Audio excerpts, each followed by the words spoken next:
Jangan lupa subscribe, karena subscribe itu gratis, dan jangan lupa klik loncengnya. Yoi. Coach Talks.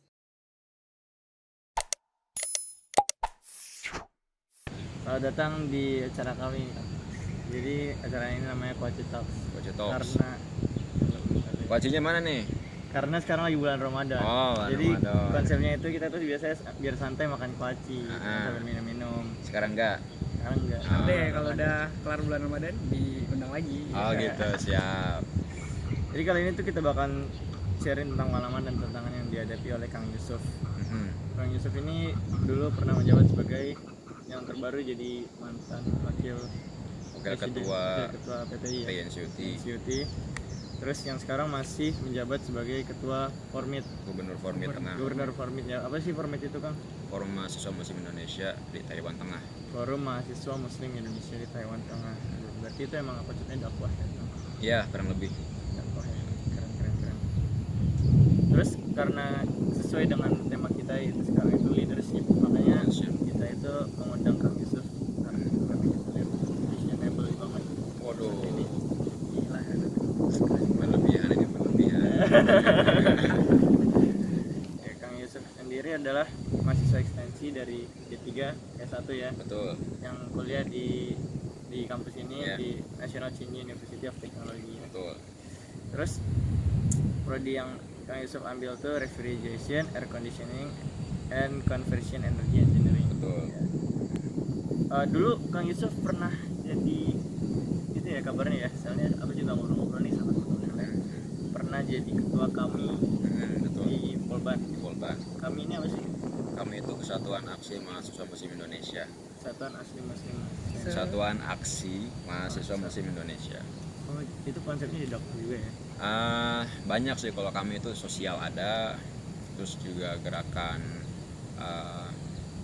politik ada, kayak BEM kan politik, Iya. aksi-aksi turun ke jalan dan sebagainya. Terus kemudian gerakan keislaman juga ada gitu. Itu se-Indonesia. Indonesia. Konsepnya kalau kami itu Indonesia, terus di setiap daerah juga ada, setiap wilayah ada, dan setiap kampus juga ada. Menurut Kang Yusuf sendiri, berdasarkan topik yang akan kita bahas yaitu leadership, apa sih leadership itu bagi Kang Yusuf? Leadership ya? Ya. Menarik sih. Jadi kita mungkin sering lihat ya, ada orang punya posisi, punya jabatan gitu ya, tapi dia nggak punya kepemimpinan. Tapi juga ada mereka yang nggak punya jabatan, nggak punya posisi, tapi dia bisa punya kepemimpinan.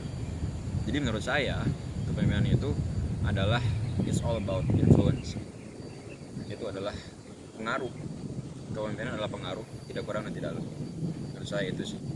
Jadi kalaupun kamu punya posisi, punya jabatan, tapi kamu nggak punya pengaruh, ya kamu punya kepemimpinan. Dan juga kalau kamu nggak punya posisi, nggak punya jabatan, tapi kamu punya pengaruh terhadap teman-teman kamu adalah pemimpin. Itu sih menurut saya. Leadership yang ideal itu menurut Kang Yusuf gimana? Yang ideal ya? Yang ideal. Waduh. Menurut Kang Yusuf nih. Jadi cerita boleh ya? Cerita. Boleh. Boleh banget. Jadi dulu tuh ada anak kecil, anak ingusan gitu ya. Dia ngerantau, terus naik kereta, ngerantau ke Surabaya untuk sekolah gitu. Nah, sama ayahnya dia ini dititipin ke seorang tokoh di Surabaya. Nah, akhirnya dia sekolah di sana, sering berinteraksi dengan tokoh ini, dan di kosan ini ada 3 orang yang kemudian nanti akan menjadi pemimpin Indonesia gitu. Jadi si anak kecil yang ingusan ini adalah Soekarno. Soekarno ini ngekos di kosan Hos Cokro Aminoto. Oh iya. Tahu kan? Pernah dengar kan? Nah, di kosan ini ngekos juga ada Musso, Alimin, kemudian siapa? Kartosuwiryo. Musuh ini kan pemimpin PKI ya. PKI. Iya. Kartosuwiryo pemimpin Negara Islam Indonesia, NII. Iya. Nah, jadi di kosan ini, di kosan Hos Cokro Aminoto ini lahir 3 pemimpin bangsa dengan ideologi yang berbeda-beda. Betapa luar biasanya Hos Cokro Aminoto ini bisa melahirkan ketiga pemimpin yang baru. Bahkan M. Nasir tahu ya, yang tokoh Muhammad Nasir yang Perdana Menteri yang kemudian nanti melahirkan NKRI ya, berarti dari RIS ke NKRI lagi gitu, KMB ya, masih integral gitu kayak gitu. Nah dia tuh pernah ketemu sebentar doang sama Cokroaminoto di kereta, udah itu aja. Kalau ketemu di kereta jadi perdana menteri, kalau ngekos jadi presiden. Luar biasanya kan Cokroaminoto. Jadi menurut saya pemimpin yang ideal itu adalah dia yang bisa melahirkan pemimpin baru, bahkan lebih bagus daripada dia, bahkan lebih luar biasa daripada dia sebagai pemimpin. Kayak rumah produksi gitu kan. Nah kayak gitu. Jadi pemimpin yang sukses menurut saya adalah dia yang bisa mencetak dan meregenerasi pemimpin baru setelah dia gitu, yang bakal lebih berkualitas daripada dia. Setelah beberapa kali memimpin, apakah Kang Yusuf ini sudah menerapkan sistem pemimpin yang ideal? Sistem pemimpin yang ideal ya. Jadi kalau dibilang ideal sih enggak ya, cuman kita selalu berusaha untuk improve. Jadi gini, saya pengen ngutip dari buku 5 Level of Leadership dari John Maxwell. Yang ini di buku ini sangat menggambarkan leadership dari apa yang saya alami gitu. Jadi saya tuh menilai buku ini tuh bener banget, saya ngalamin ini gitu. Jadi dia bilang, penulisnya bilang itu ada 5 level of leadership. Yang pertama itu position. Jadi di level ini tuh kita punya posisi, kita punya jabatan, tapi ya jabatan aja kayak gitu. Jadi orang mengikuti apa yang kita suruh karena mereka harus, karena kewajiban mereka, karena itu job desk mereka gitu. Gak kurang gak lebih, itu aja kayak gitu. Nah level 2 itu relationship. Jadi pemimpin level 2 ini dia menjalin hubungan dengan para anggotanya, hubungan baik, menjalin komunikasi yang baik, sehingga timbul sense of belonging, timbul rasa kepemilikan. Kemudian nanti para anggotanya ini mengikuti apa yang diperintahkan oleh pemimpinnya karena mereka mau gitu, karena mereka suka dengan pemimpinnya. Level 2. Level 3 adalah production. Jadi di sini bagaimana pemimpin setelah melewati kedua level di bawahnya, position, posisi, kemudian punya relationship dengan bawahannya, nah dia produktif, artinya nggak malas-malesan gitu. Dia melakukan apa yang harus dilakukan sebagai pemimpin, kemudian dia berkontribusi untuk organisasinya kayak gitu. Nah yang keempat adalah level 4 adalah level yang mengembangkan para anggotanya. Artinya apa? Seperti tadi, mencetak pemimpin-pemimpin baru. Jadi orang mengikuti dia karena dia ini membina mereka gitu, karena dia ini mengembangkan mereka gitu. Karena dia ingin orang-orang di bawahnya ini berkembang seperti dia, dan pada suatu hari mungkin akan menggantikan dia kayak gitu. Nah yang level 5 adalah pemimpin level 4 yang sudah banyak mencetak pemimpin-pemimpin level 4 lainnya. Jadi sudah banyak mencetak pemimpin-pemimpin baru kayak gitu. Jadi orang melihat dia udah respect gitu, kayak gitu. Nah itu sih yang ideal. Kalau ditanya yang ideal menurut saya seperti itu. Tapi ya kalau saya sendiri masih berjuang lah untuk sampai ke sana gitu, masih belajar juga seperti itu. Jadi udah sampai level mana nih menurut Kang Yusuf? Menurut saya sedang berjuang ke level 4 sih. Ya, berjuang ke level 4, masih belajar. Yang level 4 tadi itu mencetak ya? Masih belajar memaksimalkan produktivitasnya dan kemudian mencetak yang baru. Berarti udah lewat ya level 3 semua udah lewat. Mudah-mudahan. Amin. Selama Kang Yusuf jadi ketua atau memimpin organisasi, itu tuh apa sih yang menurut Kang Yusuf, ide Kang Yusuf di suatu organisasi itu yang menurut Kang Yusuf itu tuh sangat brilian dan breakthrough gitu? Ide apa yang udah Kang Yusuf terapkan ke organisasi, ada nggak? Ide ya? Iya. Jadi dulu pernah sih, mungkin kita ke PPI aja lah biar dekat ya. PPI ya. Jadi bahas ini nggak apa-apa nih, bahas beasiswa nggak apa-apa. Jadi dulu sempat ada miskomunikasi ya. Jadi ada kebijakan gitu di OIA ya, yang mana mereka mengumumkan bahwa beasiswa teman-teman S2 dan S3 itu dipotong gitu. Jadi nggak sesuai dengan apa yang dijanjikan di awal. Kayak gitu. Itu tiba-tiba nggak ada sosialisasi, nggak ada komunikasi, bahkan ada protes pun nggak digubris gitu. Nah akhirnya kita kasihan juga kan, pengurus PPI juga prihatin sama kondisi ini. Akhirnya saya sama Diava yang kemarin, Iya. ya sama Diava udah komunikasi, udahlah kita bikin ini aja gerakan, kita kajian, kita bikin pernyataan sikap, kita kasih ke OAE, kita protes gitu. Karena kalau kita protesnya seorang-seorang nggak digubris, Iya, iya sih. ya kan, nggak digubris karena nggak cuman kita Indonesia aja yang protes, mahasiswa internasional yang lain protes Oh, kayak gitu. berarti nggak Indonesia aja ya? Nggak Indonesia aja, orang mahasiswa internasional Thailand, Vietnam, Nepal dan sebagainya pun protes, tapi karena mereka sendiri nggak ada wadahnya, yang nggak digubris. Berarti digabung. Nah akhirnya kita bikin gerakan, kita kajian, kita kumpulin teman Indonesia semuanya, bikin pernyataan sikap, kita list segala macam. Nanti kita bikin audiensi dengan OIA gitu, para pejabat OIA kumpul audiensi. Akhirnya setelah dengan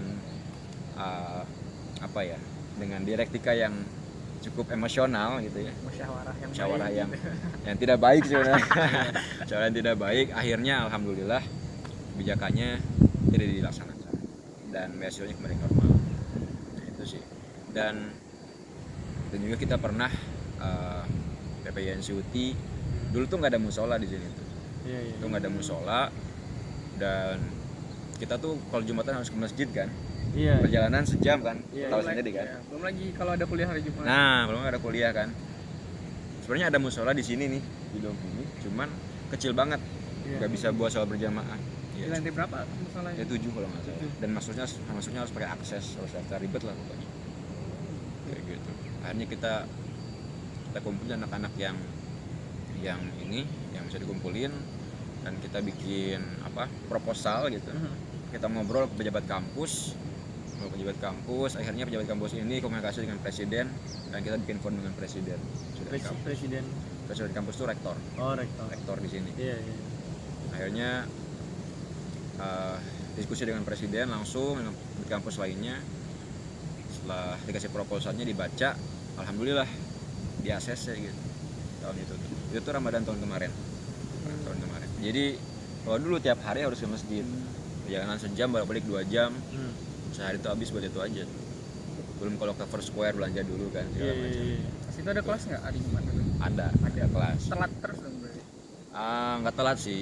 Jadi sebenarnya kelas itu mulai jam 8 misalnya, beres jam 12. Ah, Cuma karena Jumatan kita lobby dosennya supaya bisa nggak dimajuin beres kelasnya jam 11 atau jam 12.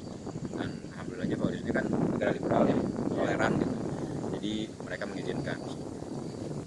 Dari ini nih Kang, dari pengalaman Kang Yusuf sendiri, kan berarti yang Yusuf pernah memimpin organisasi di Indonesia sama Taiwan. Ya, Apa bedanya itu? Soalnya kan walaupun yang dipimpin itu tetap aja orang Indonesia, ya. tapi kan zonanya udah beda. Iya. Apa? Bedanya kalau di Taiwan mungkin ya, mungkin untuk konteks PPI ya, untuk konteks PPI kita harus bisa komunikasi dengan baik dengan OIA ya, Iya. menggunakan bahasa Inggris, kemudian mungkin sedikit-sedikit menggunakan bahasa Chongban kayak gitu. Dan juga kita harus menjaga nama baik Indonesia, karena kan kita kesini kuliah bukan cuma bawa nama kita bawa nama Indonesia, kita bawa nama kampus kita kan. Jadi kita selaku organisasi harus bisa berlaku dengan baik untuk menjaga nama baik kita sebagai bangsa Indonesia kayak gitu. Dan mungkin untuk format, karena format itu kan luas ya, yaitu wilayah gitu. Taiwan Tengah tuh ada Taichung, Miaoli, terus Changhua, Yunlin dan sebagainya. Jadi komunikasinya mungkin agak terkendala untuk darat, jadi harus maksimalkan di online. Mungkin sama dengan PPI Taiwan dan sebagainya gitu. Pokoknya semakin luas itu komunikasinya semakin terkendala, maka solusinya adalah maksimalkan di online sih. Gitu. Kayak gitu sih. Pernah nggak sih Kang pimpin suatu organisasi itu tuh ada masalah? Apa sih masalah yang paling besar gitu? Iya. Apa yang kayak tadi gimana? Cerita lagi ya, boleh ya? Boleh lah. Cerita ya. Jadi Suka nih sama Kang Yusuf. dulu itu awal-awal sih, ketika di kampus di Bandung dulu memimpin organisasi itu kan awal-awal kan, lagi puber-pubernya tuh. Iyalah. Ya kan? Lagi Masih nggak on stabil. fire ya. Nah, itu tuh kan tadi saya jelasin ya, ada level 1 kan. Iya. Level 1 kan position. Jadi itu di situ tuh kita lagi puber-pubernya, dapat jabatan. Oh, aku bisa lakuin apa aja nih? Iya. Bisa nyuruh apa aja ke bawahan. Iya. gue bisa merintahin apa aja gitu, bebas gitu. Nah akhirnya saya dulu agak agak kaget dan agak otoriter juga kayak gitu. Jadi saya inilah sekendak saya lah, agak sekendak saya gitu. Dan itu banyak satu arah dan kurang mendengarkan masukan bawahan. Akhirnya ya lumayan banyak konflik gitu kayak gitu. Tapi kan kepemimpinan itu kalau menurut saya itu sama kayak renang ya, kayak belajar renang gitu. Kalau kita nggak nyemplung, kita nggak bakal bisa gitu. Ya kan, sama kayak kepemimpinan. Kalau kita nggak nyemplung, cuma belajar teori aja, kita nggak bakal tahu di lapangan kayak gimana. Nah justru dari latihan inilah terbentuk saya yang sekarang, atau mungkin tokoh-tokoh yang lain, Diava yang sekarang, atau yang lain mungkin Kang Adi yang sekarang, ketua yang sekarang, kayak gitu sih. Kalau kata Tan Malaka tuh terbentuk. Buat pemula nih yang ingin membentuk leadership, itu tuh tahap pertama yang harus dilakuin apa kan supaya nggak salah ntar ke depannya gitu. Menurut saya yang pertama ya, untuk yang ingin mengembangkan leadership ya, yang pertama harus jadi sebelum jadi pemimpin ya, jadilah follower yang baik dulu. Follower yang baik dulu, belajar dari pemimpin itu. Kalau ada kebaikan tiru kebaikannya, kalau ada kesalahan perbaiki kesalahannya. Jadi follower yang baik, seperti itu yang pertama. Yang kedua, harus punya mental yang kuat, karena nggak boleh cengeng, nggak boleh baperan gitu pemimpin tuh. Apa nangis. Kalau jadi pemimpin baperan ya nggak bisa. Kenapa? Karena nanti akan ada masukan dari sana sini, kritikan dari sana sini. Kalau kita mentalnya inferior akan susah gitu. Jadi harus punya mental yang kuat dan punya diri yang tinggi jadi pemimpin. Yang ketiga, ini yang paling penting, nyemplung sih. Kayak tadi saya bilang, nyemplung. Kalau nggak nyemplung kita nggak tahu gimana medannya. Jangan setengah basah berarti. Ya setengah basah. Kalau nggak nyemplung kita nggak tahu gimana sih kepemimpinan itu, gimana sih jadi pemimpin itu, gimana sih sulitnya, gimana sih enaknya, gimana sih, apa sih yang harus diperbaiki, kita nggak bakal tahu kalau nggak nyemplung. Yang ketiga yang paling penting menurut saya nyemplung kayak gitu. Enaknya leadership itu di mana sih Kang? Gimana kita bisa nyampe level titik ketagihan gitu? Gimana enaknya leadership itu? Enak Jadi haus jabatan nggak sih? tergantung. Jadi kalau enaknya leadership itu ya akan terasa ketika kamu bisa bermanfaat bagi orang lain. Ya kamu bisa punya impact buat orang lain, menurut saya gitu ya. Ketika apa yang kamu keluarkan sebagai kebijakan itu bermanfaat bagi orang lain, dirasakan manfaatnya oleh orang lain, itu tuh kebahagiaan yang benar-benar priceless dan bikin ketagihan. Cuma diri sendiri yang Nggak cuma diri sendiri, karena saya pernah bilang pas sambutan dulu ya, PPI itu bukan tentang saya atau dia apa, bukan tentang pengurus inti atau bukan pengurus inti, tapi adalah tentang cinta gitu. Cinta dan cinta. Karena itu menurut saya pemimpin itu harus punya impact, dan impact itulah yang kemudian nanti akan membuat dia terpuaskan gitu, kayak gitu sih. keren. Sumpah ini beneran ya, ini kayak apa itu, wow, kayak juga terinspirasi gitu. Waduh, Emang benar sih, lah. fluent banget sih. Harus lah, tujuan video itu kan buat ngebangkitin orang-orang yang apa ya? Lemah, bukan Orang-orang yang lemah. Bukan orang lemah sih, orang-orang yang pengen tahu gimana. Pertama Kang Deva manajemen waktu leadership, ntar selanjutnya atau apa gitu. Iya. Biar ada manfaat videonya. Nah, Amin. kan Kang Yusuf kalau balik lagi nih, kemarin tuh sempat menjabat di dua posisi ya. Iya. Ketua Formid satu, wakil ketua PPNCT satu gitu kan ada rasa ketagihan jadi ini nih, jadi pemimpin gitu. Itu apa namanya, cara Kang Yusuf itu biar bisa membaginya itu gimana gitu? ngebagi badan fermentasi. Oh gitu, siap. Soalnya kan jarang orang yang bisa memimpin Iya. organisasi sekaligus. Kayak rangkap jabatan nggak sih itu kan namanya? Lengkap sih, saya juga begitu sih. Jadi Gimana tuh? Membagi waktu atau membagi apa nih? Ya pokoknya membagi kebijakan atau bagi Oh, oke. diri lah. Jadi kalau menurut saya ya, kuncinya dua sih. Yang pertama harus punya skala prioritas, ya. Yang kedua delegasi. Catat ya, prioritas sama Prioritas sama delegasi. delegasi. Artinya apa? Prioritas kita cari mana yang penting. Kalau mungkin teman-teman baca Seven Habits of Highly Effective People, ada Apa tadi yang? Seven Habits of Highly Effective People karya Seven Habits.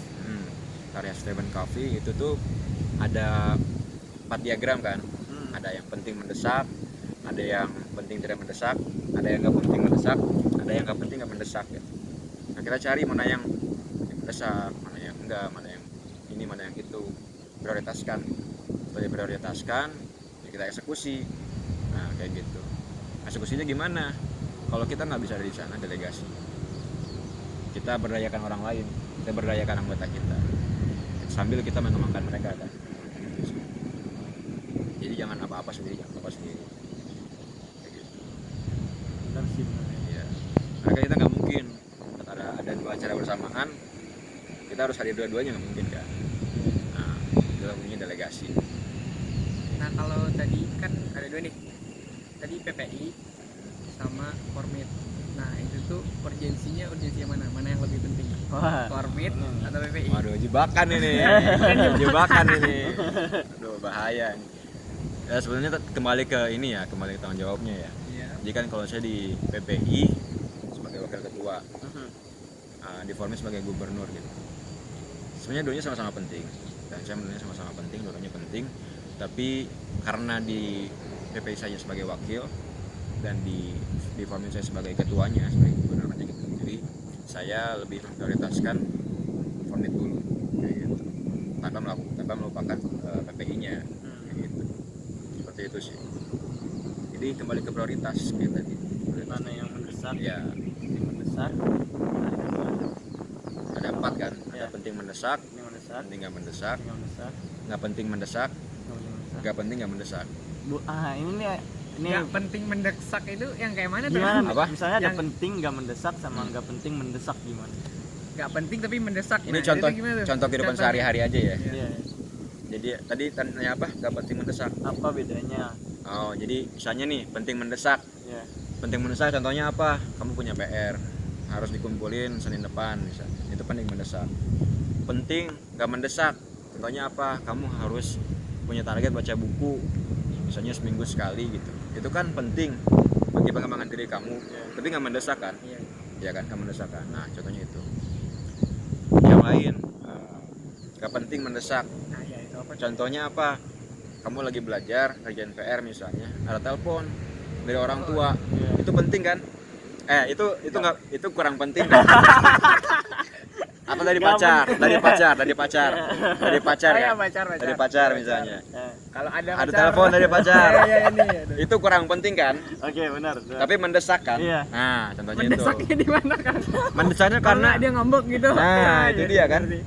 Ya, Dia kan punya sekarang juga kan. Iya, iya, Nah, iya. kayak gitu. Terus yang keempat, nggak penting nggak mendesak. Contohnya apa? Main PUBG misalnya, atau ML, itu kan kurang penting dan kurang, Bisa di yang skip juga juga. nggak mendesak juga. Kayak gitu, bisa di skip dan bisa kapan aja. Kayak gitu. Kalau mau tahu ininya lebih dalam, cari aja Eisenhower Eisenhower. diagram gitu. Menurut Kang Yusuf nih, sepenting apa dan seurgensi apa leadership itu harus ditanamkan kepada setiap individu atau mahasiswa. Sepenting apa? Ya, terlebih utama ke mahasiswa gitu. Leadership ini. Sepenting apa ya? Menurut saya sangat penting sih ya. Karena mungkin udah sering dengar juga bahwa kita ini bagaimanapun juga adalah pemimpin dari diri kita sendiri. Iya, iya. Gitu kan. Kalau kita nggak bisa memimpin diri kita, gimana kita bisa memimpin orang lain? Itu yang pertama. Yang kedua, kenapa leadership itu penting? Karena nanti kita akan terjun ke masyarakat gitu. Atau jangan dulu ke masyarakat deh, kita akan memimpin keluarga gitu. Sebagai laki-laki kan. Kalau kita nggak punya leadership yang bagus, dan seperti apa nantinya keluarga kita gitu kan. Jadi sangat penting menurut saya prinsip itu ya, minimal untuk keluarga kita, untuk keluarga besar kita, dan lebih bagus kalau untuk masyarakat juga nantinya. Barangkali ada yang ingin jadi ketua RT mungkin, atau wali kota, camat, ya kan? Lurah. Iya, karena khairunas anfa'uhum linnas kan. Kalau kita mau kebaikan bagi orang lain yang memimpin mereka, itu akan menjadi kebaikan juga bagi kita, gitu. Pahala buat kita seperti itu. Kayak gitu sih. Kang Yusuf sendiri lebih suka mana? Dipimpin atau memimpin? Ada jebakan lagi nih. Jebakan lagi ya. Aduh. Lebih suka dipimpin atau memimpin? Iya. Kalau saya jujur nyamannya ya. Iya. Kalau nyaman pasti lebih nyaman dipimpin. Kenapa? Kalau dipimpin itu lebih fleksibel. Kita mau protes, mau kritik pemimpin bebas. Iya nggak? sih, iya benar-benar. Mau ngebacot sama pemimpin bebas gitu kan. Ah lu nggak bener segala macem, nggak bener, nggak bisa mimpin lu segala macam, Tanpa tahu bebas kan. kondisinya gimana. Nah itu kan, dipimpin tuh enak banget. Kita bisa protes, kita bisa kesana kemari, nggak datang acara gampang, enak aja gitu kan, Gak fleksibel. perlu mikir Nggak lagi. perlu mikir. Kalau jadi Nggak pemimpin perlu jadi aja. susah. Salah dikit aja. Salah dikit kritik, harus mikir terus gitu kan kalau pemimpin. Apalagi kalau sekarang kita lihat Pak Jokowi kan lagi Iya, pusing-pusingnya, Iya. lagi krisis gitu kan. Tambah lagi. Semua mata tertuju kepada dia kan, Hmm. kayak gitu. Dan ya itulah nggak enaknya jadi pemimpin. Jadi kalau ditanya enak sama nggak enak, enakan mana? Saya lebih suka jadi pimpin sebenarnya. Lebih suka dipimpin. Tapi Nah, emang ada tapinya ya. Ngejebak nih. Ternyata ada gitu kan. Cuma kalau memang dipercaya dan dibutuhkan dan kita punya kemampuan dan bisa bermanfaat lebih banyak bagi banyak orang, lebih luas lagi, ya menurut saya terlalu egois kalau kita hanya berkutat di zona nyaman kita sebagai pimpin gitu. Kalau kita bisa berkontribusi lebih, membawa manfaat lebih banyak, lebih luas, dan kita berkutat di zona nyaman di posisi dipimpin itu, menurut saya sih kita egois. Jadi kita harus bisa berkorban kenyamanan kita untuk kemaslahatan orang lebih luas. Lebih baik ditunjuk daripada menunjuk gitu. Lebih baik ditunjuk daripada menunjuk. Gimana tuh maksudnya? Iya sama kayak tadi, lebih baik dipimpin atau memimpin. Tadi Kang Yusuf bilang kan dipimpin. Berarti tadi Kang Yusuf juga bilang kalau memang gak ada lagi kita nggak boleh egois. Kalau kita memang bisa, Ya, ya udah betul. kita laksanain apa yang kita bisa. Laksanakan. apa yang terjadi nih khususnya kita mahasiswa nih? Kalau misalnya nggak mampu meleadership diri kita sendiri atau leadership diri orang lain, apa yang terjadi? Yang terjadi ya kalau kita nggak bisa memimpin diri sendiri, ya kita nggak punya tujuan yang jelas, gitu kan. Jadi gini, saya selalu bilang itu kalau kita masa-masa usia 15 sampai 30 itu adalah masa-masa emas kita untuk bertumbuh, untuk mengembangkan diri, terus untuk memperluas kapasitas dan sebagainya. Kenapa? Karena ketika sudah ada tanggungan nantinya gitu ya, sudah ada anak istri misalnya, sudah ada beban tanggung jawab yang lain gitu, akan sulit untuk belajar, akan sulit untuk mengembangkan diri, akan sulit untuk latihan gitu. Jadi sekarang masih muda, kalau pesan saya buat teman-teman, maksimalkanlah itu waktu ini gitu. Karena tidak akan terulang gitu masa muda itu. Dan masa muda ini, usia 15 sampai 30 ini akan menentukan seperti apa puluhan tahun ke depan. Seperti apa kita ke depan, akan jadi apa kita ke depan. Seperti itu. Jadi kalau kita nggak bisa manage diri, kita nggak bisa memimpin diri, ya besar kemungkinan masa muda kita akan berantakan. Nah, itu sangat sayang sekali. Karena masa muda ini akan menentukan seperti apa masa tua kita ke depan. Seperti itu. Dan impactnya secara lebih luas mungkin kalau kita tidak bisa punya leadership yang baik seperti itu, impactnya mungkin ke keluarga kita nanti gitu ya. Bagaimana kita memimpin anak istri dan sebagainya, bagaimana kita berkomunikasi dengan masyarakat. Karena kan kalau di kampus misalnya, di kampus gitu ya, atau di sekolah itu kita latihan ya. Kalau kita salah sebagai pemimpin nggak ada yang marah, ya kan? Nggak ada yang paling kalau yang marah ya pengurus aja, anggota gitu kan. Kalau di masyarakat yang marah banyak bos. Semua orang marah. Kayak sekarang misalnya pejabat-pejabat kepala daerah atau presiden. Kalau salah semua orang nunjuk bos. Semua orang ngebully, semua orang protes. aja sekarang mumpung masih muda, maksimalkanlah sekarang latihan ini gitu. Maksimalkanlah waktu yang ada, ruangan waktu yang ada, dan kesempatan yang ada kayak gitu. Kan tadi bahas leadership. Apa role model dari leadership Kang Yusuf sendiri siapa gitu? Centernya leadership yang Kang Yusuf jadiin tauladan siapa? Ada Yang memimpin. role modelnya gitu ya. Ya. Ada 3 sih yang paling saya kagumi. Pertama adalah Rasulullah SAW. Kenapa? Karena beliau adalah the most influential person in the world gitu kan, versi Michael Hart gitu.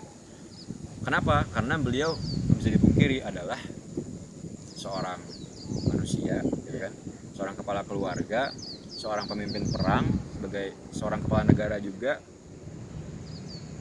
seorang kakek dan cucu-cucunya, sebagai seorang suami dari istri-istrinya, seperti itu. Dan beliau adalah orang yang berhasil merubah masyarakat yang sangat bejat secara moral gitu, masyarakat jahiliyah gitu kan, sangat rendah secara sosial menjadi masyarakat yang sangat mulia gitu, khair ummah gitu. Dan masyarakat ini nantinya akan mengalahkan 2 imperium besar gitu. Kalau sekarang US dan China lah. Kalau dulu imperium dan Persia, dulu tuh Romawi dan Persia, seperti itu. Dan nantinya akan jadi rahmat bagi sekalian alam, bagi seluruh alam. Jadi influence-nya beliau itu sangat luas lah. Itu yang membuat saya kagum. Dan influence-nya beliau nggak sampai situ aja, nggak sampai pas beliau wafat udah gitu. Tapi sampai sekarang kita ada di sini, setiap sholat masih bersolawat pada beliau. Padahal kita nggak pernah ketemu beliau ya. Itulah the most influential person gitu. Itu yang pertama. Yang kedua adalah Cokroaminoto yang tadi saya sebutkan, karena beliau berhasil untuk mencetak kader pemimpin yang nantinya akan menjadi kader pemimpin bangsa gitu, menjadi pemimpin bangsa seperti Soekarno menjadi presiden Indonesia, kemudian ada Musso Alimin menjadi pemimpin PKI, kemudian ada Kartosuwiryo yang menjadi pemimpin gerakan NII, Gerakan Islam Indonesia. Walaupun beda-beda ideologi, tapi semua yang beliau hasilkan adalah pemimpin. Dan itulah menurut saya salah satu parameter kesuksesan seorang pemimpin. Yang ketiga adalah Salahuddin Al-Ayyubi. Kenapa beliau? Karena mungkin kalau teman-teman baca sejarahnya atau pernah nonton Kingdom of Heaven ya. Kingdom of Heaven Nah, itu keren Heaven. sumpah. Itu keren banget kan. Keren banget. Jadi beliau itu bukan hanya dikagumi oleh masyarakat Islam saja, tapi oleh masyarakat agama lain pun iya, masyarakat internasional pun iya. Kenapa? Karena dia punya kesempatan untuk membalaskan sebuah kejahatan gitu ya, tapi beliau memilih untuk kemudian memaafkannya. Ratusan nyawa diampuni di sana ketika menaklukkan Al-Quds, ya. menaklukkan Yerusalem. Al-Aqsa, Yerusalem. Iya. Semua yang ada di sana diampuni dan kemudian bebaskan begitu saja. Bahkan diantar, dikawal pulang seperti itu. Itu sangat luar biasa menurut saya. Dan gak mudah untuk menjadi pemimpin seperti itu. Iya, siapa lagi? Kan Ya. ada adiknya Salahuddin Al-Ayyubi bukan sih? Iya, benar. Iya kan? Nah, Yang dibunuh sama Renald de Chatillon. Chatillon. Iya. Ya. Nonton Nonton Kingdom of harus. Heaven. Iya, The Kingdom of Heaven. Mungkin ada nih closing statement dari Kang Yusuf untuk teman-teman. Tunggu dulu. Mau nanya nih Kang. Buku apa yang paling Kang Yusuf recommended, yang paling suka gitu? Apa gitu? Paling suka ya? Sama film deh. Nah, Film juga. film. Kalau buku menurut saya Sejauh ini. sejauh ini ya, yang cukup berpengaruh bagi hidup saya itu yang pertama The Magic of Thinking Big. The Magic of Thinking Big. Magic of Thinking Big dari David J. Schwartz kalau nggak salah. Buku ini juga sempat disinggung sama Dr. Tirta ya. Iya. Jadi Dr. Tirta, sebelum Dr. Tirta bilang itu saya udah baca gitu. Kayak gitu. Nah, ini bagus banget bukunya, jadi berpengaruh buat mental saya kayak gitu. Yang kedua itu Itu ada nggak di Di dom ada sih, tapi lagi dipinjam orang. Yang kedua itu 7 Habits of Highly Effective People tadi gitu ya. Terus sebenarnya sih banyak sih ya, masih banyak banget. Berarti ini menciptakan Kang Yusuf yang suka membaca ya. Alhamdulillah, saya memaksakan diri untuk suka membaca. Memaksakan diri sih, walaupun saya asalnya nggak suka baca, tapi saya memaksakan diri untuk baca. Kayak gitu. Itu sih mungkin dua itu dulu ya, yang mungkin bisa dipelajari. Yang ketiga terkait dengan leadership itu 5 level of leadership dari saya sih. The 5 level of leadership, 5 level kepemimpinan dari John Maxwell.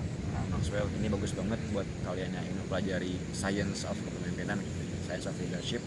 Karena di sana ada step-stepnya, kemudian ada cerita tentang pengalaman si penulis, dan ini real gitu. Saya pun merasakan ini bener gitu, kayak gitu. Itu mungkin kalau film apa ya? Kalau film ya,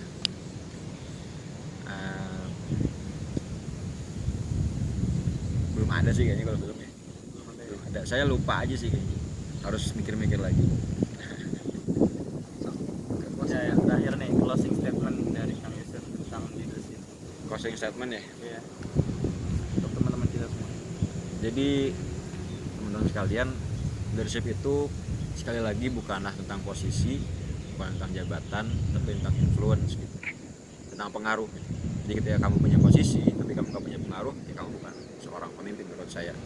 Tapi kalau kamu nggak punya posisi tapi kamu punya pengaruh, kamu adalah pemimpin. Jadi kembangkanlah kepemimpinan itu dengan menemukan pengaruh. Dan menurut saya adalah percuma jika kamu mempunyai posisi tapi kamu nggak punya impact buat orang-orang lain.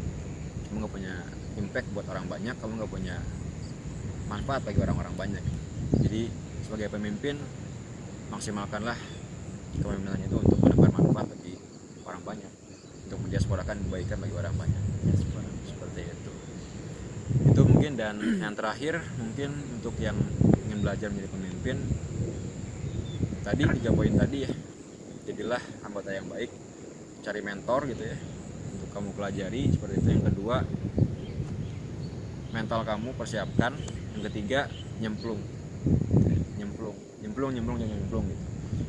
Akan ada trial dan error, akan ada kesulitan yang muncul gitu ya, akan ada masalah-masalah, tapi justru itulah yang membentuk kita sebagai seorang pemimpin gitu. Karena pelaut yang handal tidak lahir dari laut yang tenang. Ya kan, seperti itu. Itu mungkin dari saya. Berarti kedepannya gimana nih rencananya? Kedepan insya Allah pulang ke Indonesia. 2 bulan lagi ya Kang ya? Iya insya Allah, mudah-mudahan lancar. Berarti langsung pulang nggak? Natap di situ. Rencana saya langsung pulang. Paling jalan-jalan 10 hari, 15 hari Sini. Taiwan. Masih di Taiwan kan? Iya, Farewell party gitu. Iya, kurang lebih gitu. Oke. Mungkin sampai sini aja Ya. tentang leadership kali ini dengan narasumber kita yaitu Kang Yusuf dengan berbagai macam pengalaman-pengalamannya yang luar biasa, patut diapresiasi sekali. Semoga aja Kang Yusuf kedepannya ini lancar setiap aktivitasnya, dimudahkan setiap aktivitasnya, Amin. semua yang dituju, yang ingin dicapai tercapai semuanya. Amin. Mohon maaf kalau dari kita berdua ada salah juga. Mohon maaf juga kalau banyak salah, saya salah kalau tidak sebagainya. Karena sesungguhnya kesalahan itu dari kita, tapi kebenaran itu datang dari Allah. Terus. Oke, makasih hari ini buat waktunya. Ya, Informasi apa? jangan lupa Oh, Salah kayak youtuber gitu lah. oke, jangan lupa subscribe karena subscribe itu Gratis. Berpahala. itu sumber info. Jangan lupa subscribe karena subscribe itu gratis, dan jangan lupa klik loncengnya. Yoi. Benar.